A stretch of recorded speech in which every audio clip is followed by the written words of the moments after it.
हाय दोस्तों, नमस्कार। मैं आकाश कुमार। आज मैं आपको बताऊंगा आवर्त सारणी के बारे में। आवर्त सारणी से जो प्रश्न पूछे जाते हैं सारा का सारा मैं आज आपको चर्चा करूंगा उससे। ये आपके सामने आवर्त सारणी ये रखी हुई है, तो मैं इससे बताऊंगा कौन सा डी ब्लॉक में है, कौन सा एफ ब्लॉक में है, कौन सा पी ब्लॉक में है।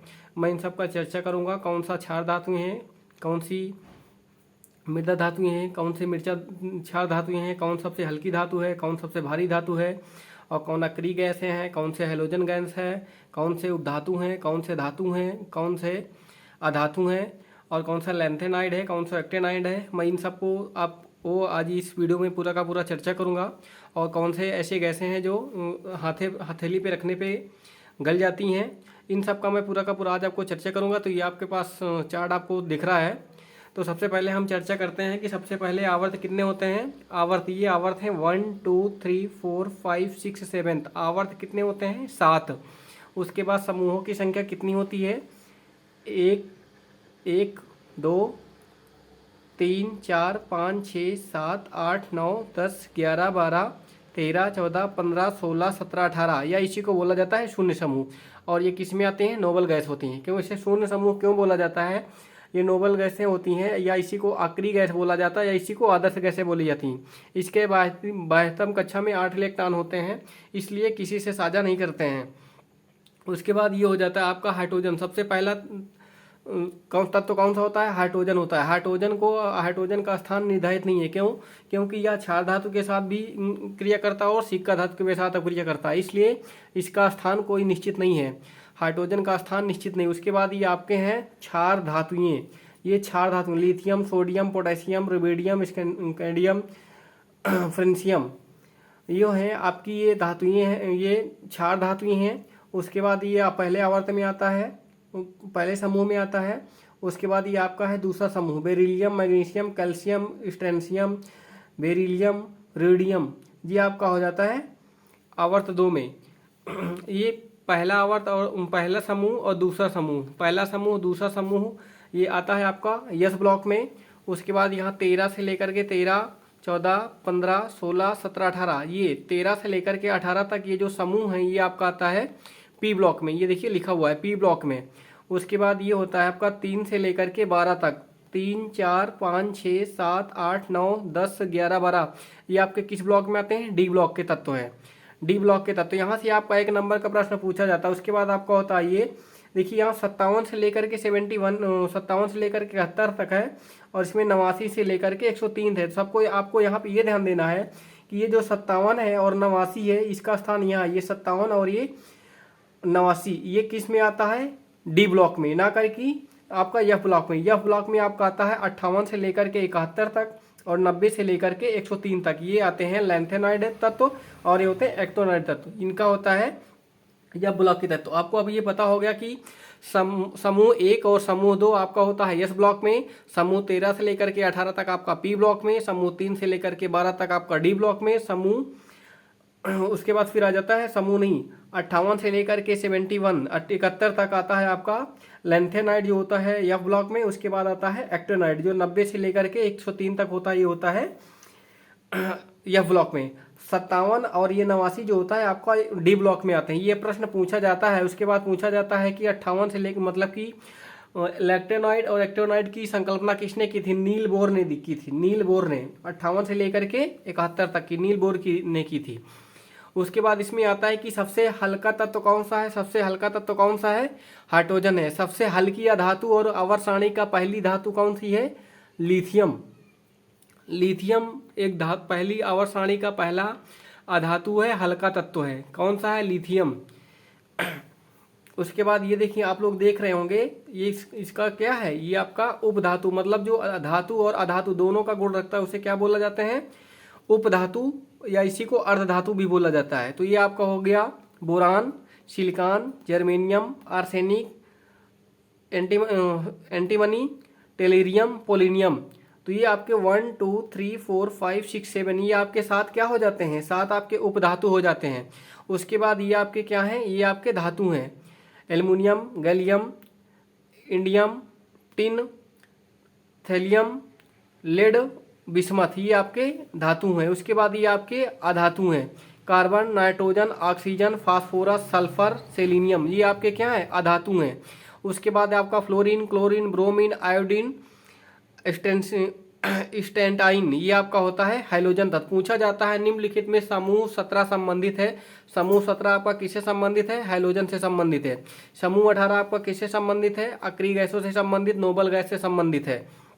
उसके बाद ये आपका लेंथेनाइट तत्व से संबंधित है, ये आपका एक्टेनाइट तत्व से संबंधित है। टंगस्टन, टंगस्टन का सबसे अधिक क्वथनांक होता है 3380 क्वथनांक होता है। उसके बाद आपका जो होता है सोडियम, सोडियम को पोटेशियम को, इनको चाकू से आसानी से काटा जा सकता है। सोडियम को पोटेशियम को मिट्टी के तेल में रखा जाता है। मिट्टी के तेल में क्यों रखा जाता है, क्योंकि ये बहुत क्रियाशील होते हैं, इसलिए इनको मिट्टी के तेल में रखा जाता है।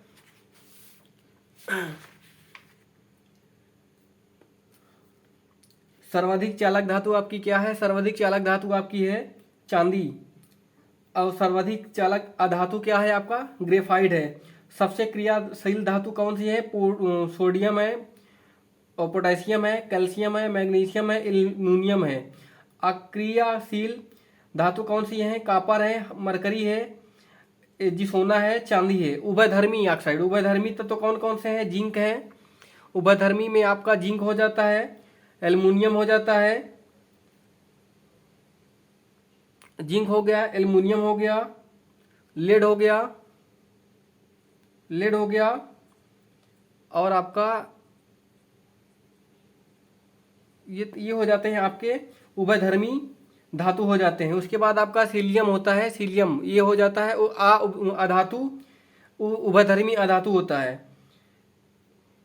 उसके बाद जो आधुनिक सामर्थ्य है, सबसे पहले हम ये जानते हैं कि आवर्त सारणी की खोज कब हुई थी। आवर्त सारणी की खोज हुई थी 1869 में। 1869 में आवर्त सारणी की खोज हुई थी। उस समय ज्ञात तत्वों की संख्या कितनी थी, 63 थी।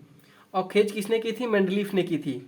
मेंडलीफ ने आवर्त सारणी की खोज की थी और तत्वों की संख्या कितनी थी, 63 थी। और तत्वों को कैसे रखा गया था, बढ़ते हुए परमाणु भार या परमाणु द्रव्यमान के आधार पर रखे थे। उसके बाद इनमें फिर आधुनिक मेंडलीफ आवर्त सारणी आई। आधुनिक मेंडलीफ आवर्त सारणी आई 1913 में। आधुनिक आवर्त सारणी जिसको किस में रखा है, बढ़ते हुए परमाणु क्रमांक के आधार पर रखा गया था। उसके बाद मेंडलीफ आवर्त सारणी के कुछ दोस्त थे, मतलब बोला जाता है कि आधुनिक मेंडलीफ की आवर्त सारणी में किन तत्वों को स्थान नहीं दिया गया था। तो तीन ऐसे तत्व हैं जिनको स्थान नहीं दिया गया था, जिनका नाम है scandium, gallium, germanium. Scandium, germanium, gallium का स्थान नहीं था, जर्मेनियम का स्थान नहीं था, स्कैंडियम का स्थान नहीं था। स्कैंडियम को बोला जाता है इका बोरान, गैलियम को बोला जाता है इका एल्युमिनियम, जर्मेनियम को बोला जाता है इका सिलिकॉन। तो इसका परमाणु क्रमांक कितना है, 21, और इसका परमाणु क्रमांक है 31, इसका परमाणु क्रमांक है 32। ये है, इनका बोला गया था कि जब मोजले ने खोज की थी आवर्त सारणी की, तो उसमें निम्नलिखित में किन तत्वों का स्थान नहीं था। तो आपका ये हो गया, स्कैंडियम हो गया, गैलियम हो गया, जर्मेनियम हो गया। ये नाम बहुत पूछे जाते हैं। इनका नाम क्या है, इका बोरान, इका एल्युमिनियम, इका सिलिकॉन, ये तीनों हैं। इन तीनों का स्थान नहीं था। तो इनको जब आधुनिक आवर्त सारणी की खोज हुई तो उस समय, उसके बाद पूछा जाता है निम्नलिखित में से मेंडलीफ की आवर्त सारणी को जर्मन पत्रिका में कब प्रकाशित किया गया। तो कब प्रकाशित कर दिया गया, 1869 प्लस 3 साल उसी में ऐड कर दिए, 1872 आ जाता है। 1872 में जर्मन पत्रिका में इसको प्रकाशित किया जाता है। और हाइड्रोजन का स्थान इसमें अनिश्चित होता है, हाइड्रोजन का स्थान निश्चित नहीं होता है। उसके बाद इसमें धातुओं की संख्या आपका अधातुओं की संख्या आपकी हमेशा दाईं ओर है। अधातुओं की संख्या दाईं ओर है। आवर्त सारणी में बाएं से दाएं जाने पर परमाणु त्रिज्या का मान घटता है। आवर्त सारणी में बाएं से दाएं जाने पर परमाणु त्रिज्या का मान घटता है, ऊपर से नीचे आने पर बढ़ता है। उसके बाद इसी में आ जाता है डोवेराइन का त्रिक नियम। डोवेराइन का त्रिक नियम 1817 में खोज होती है, जिनमें 3 तत्व आते हैं, lithium, sodium, potassium. Lithium, sodium, potassium. देखिए लिथियम, सोडियम पोटेशियम है, इनको इन दोनों को तत्वों का प्रमाण भार आप जोड़ दीजिए तो आपका सोडियम का प्राप्त हो जाता है, इसलिए इन तीनों को बोला जाता है त्रिक नियम। ये हो जाते हैं आपके डुरबोइन के त्रिक नियम से संबंधित। उसके बाद आपका संबंधित होता है कैल्शियम, स्ट्रेंशियम और ये बेरियम, इन दोनों का परमाणु भार जोड़ दीजिए तो ये प्राप्त हो जाता है, तो ये हो जाता है आपका डुरबोइन का त्रिक नियम। उसके बाद फिर आ जाता है chlorine bromine iodine. Chlorine bromine iodine, इसका देखिए प्रमाण क्रमांक है 35, इसका है 126। इन दोनों को ऐड कर दीजिए तो आप 2 से भाग कर दीजिए, उसके बाद हो जाएगा 79। इन दोनों को ये हो जाता है डुरबोइन का त्रिक नियम। डुरबोइन का त्रिक नियम ये संबंधित होता है इन्हीं 3 तत्वों को। ये बार प्रश्न पूछा जाता है, lithium sodium potassium calcium strontium barium chlorine bromine iodine, ये हो गया डुरबोइन का त्रिक नियम। उसके बाद फिर आ जाता है आपका न्यूलैंड का अष्टक नियम। न्यूलैंड का अष्टक नियम आता है। न्यूलैंड अष्टक नियम में तत्वों की संख्या कितनी होती है? 56 होती है। ये पहले से लेकर के 8वें तत्व के समान होते हैं। न्यूलैंड कहाँ तक खोज हुई थी? न्यूलैंड ने खोज की थी, परमाणु क्रमांक कहाँ तक खोज की थी? 56 तक। और लास्ट वाला तत्व कौन था? थोरियम था। और न्यूलैंड का अष्टक नियम जो था संगीत का सारे गामा पाधिनी जो है उसी पे आधारित वो था। ये प्रश्न कई बार पूछा गया है। उसके बाद न्यूलैंड का अष्टक नियम जो होता है केवल हल्के तत्वों तक ही नियम सीमित होता है, हल्के तत्वों तक सीमित होता है।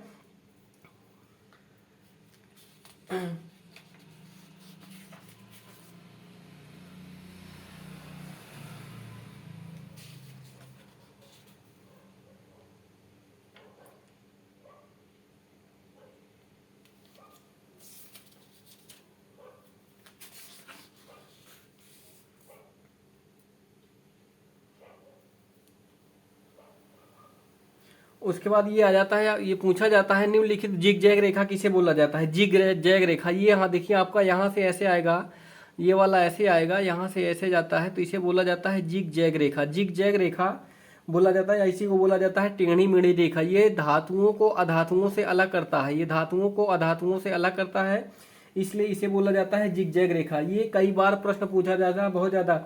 उसके बाद आवर्त सारणी में, आवर्त में पहले आवर्त में 2 तत्व होते हैं, कौन कौन सा? हाइड्रोजन होता है, हीलियम होता है।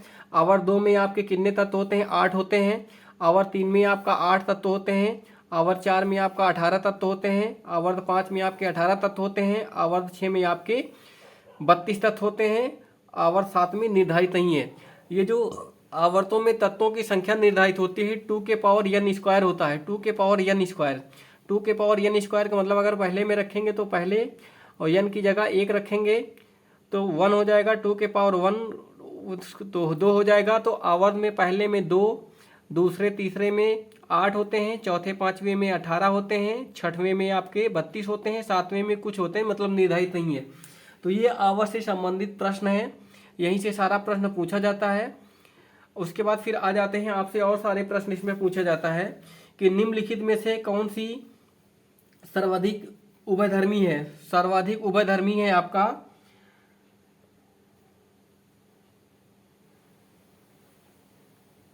टिन हो गया, लेड हो गया। टिन हो गया, लेड हो गया, उभयधर्मी है।